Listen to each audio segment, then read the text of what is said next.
It's true. I had a lot of dogs.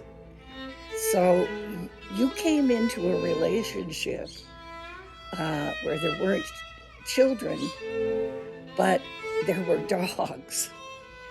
And how did you feel about it? How did you handle it? Well, yeah. I always wanted dogs, always. And long time ago, I was probably in fifth grade. Yeah, it was fifth grade.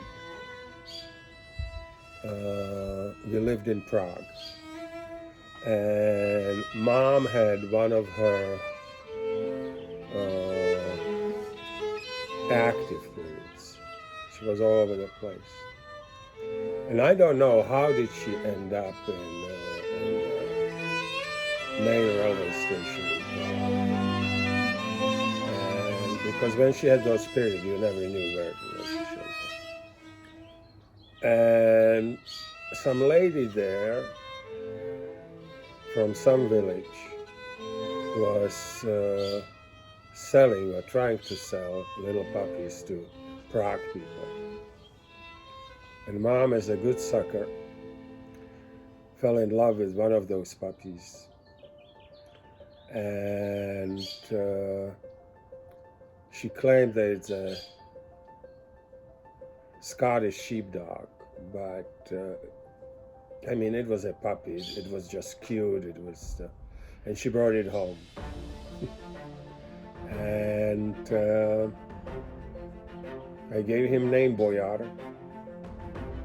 And I tried, but I was only fifth grader, so I wasn't very good in taking care of Boyar to go and pee and do all that stuff. And I didn't know anything better. Mom, of course, the whole enchantment with dog was about buying him and bringing him home. And I think Boyar was driving Milos, which was Magda's second husband, completely nuts. So I think Boyar stayed with us like 3 or 4 weeks before they found a home for him. And that was sad. I mean, it wasn't sad that I was crying for days, but it was upsetting, you know. You got this little friend who follows you everywhere for 3-4 weeks, and then he suddenly disappears. But I was already conditioned for this kind of situations. Then later on in my life, we couldn't have a dog. However, when I started going out with Zhivana and started living with Zhivana, and we lived in her parents' apartment, they had a little fox terrier, Misha. Her dad was old. They had her late in their relationship, Zhivana's parents. And so Dad, when I met him, was already like 68, 69. And even so, she was only like 21, 22. And fox terrier named Misha was also old. So these two old men were going on walks every day, at least twice, usually 3. The morning walk was a held walk, and the afternoon walk was that he took him to the pub with him, because Jivan, that was the name of Jivana's dad, loved his beer in the afternoon. And you know fox terriers, they think that they are big dogs. Mm-hmm. I mean, they are not scared of any other dog. Mm-hmm. So it was always a little bit of struggle, because on that street we lived, there also lived a Great Dane. Oh. Wow. And they didn't meet very often, but at least once, twice a week they they run to each other. And Misha just thought that that's the biggest fun, and that he will just beat up this Dane. Fortunately, never happened. He wasn't a guy who would be running away, so he was a good boy. He was a loving boy. But so that was my second experience with a dog.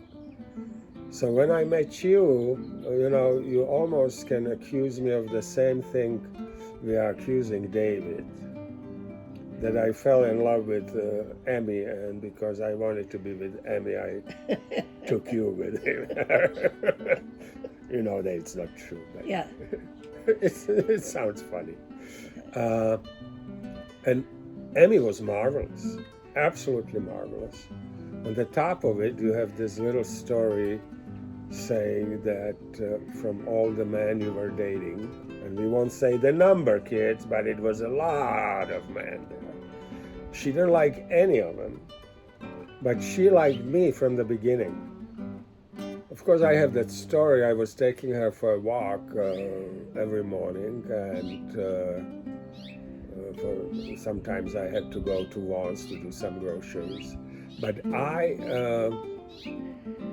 she was an escape artist, and I didn't have the leash properly on her or tight enough, so she skipped through the and we spent over an hour on the parking lot of Vaughn's, where she was playing games with me, laughing at me, She thought that this is the greatest time of her young life, where daddy is running around screaming at her and caroling her, saying, "Oh, Emmy, little darling, come on." And finally, someone came with another dog. And Emmy, of course, was interested in the dog, so she came close and she let that other person to catch her. But no, I was in heaven. I mean, when we moved to Studio City and we started to have a little bit more dogs, I love them all. I think I worried more about money, that how much it costs, all these dogs. It costs a lot. Yeah, dogs are not cheap at all. And of course, the most famous, I think, of my refusing getting more dogs is when on Christmas Eve I was still working, because it was a tradition to work at least 2 or 3. Sasha calls me, and she says, and that Sasha called, but you told me not to be upset, that a dog came to our door, and that he is inside, and that after the holidays he will go to the shelter, that I don't need to worry. And at first I said, no, he has disease. And Sasha said, no, he just ran away, and he's so cute, and we cannot. So, of course, I mean, both Megan and Sasha knew how to soften him up immediately.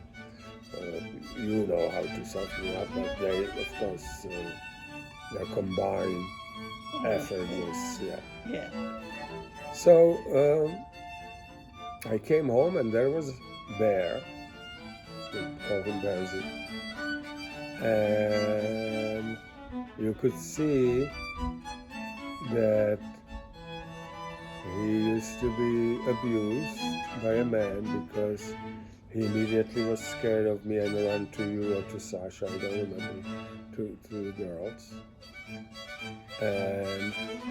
But when he warmed up, when he saw that I'm not going to hit him or anything, he looked at me with those eyes, and I think it didn't take more than 2 hours when I said, okay, he can stay.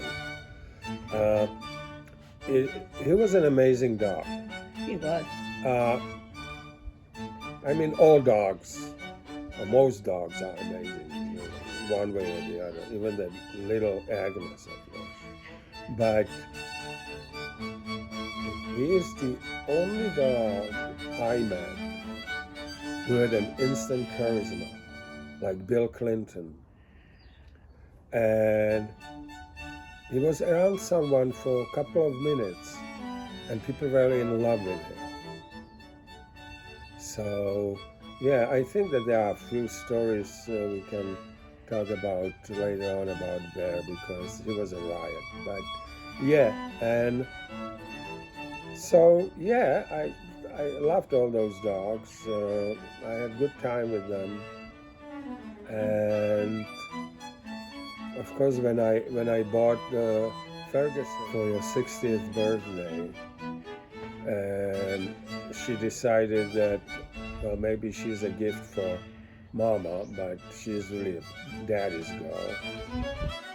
That was a really strong bond, and she used to go to work with me on holiday, and it was wonderful. She was a miracle girl. So, yeah,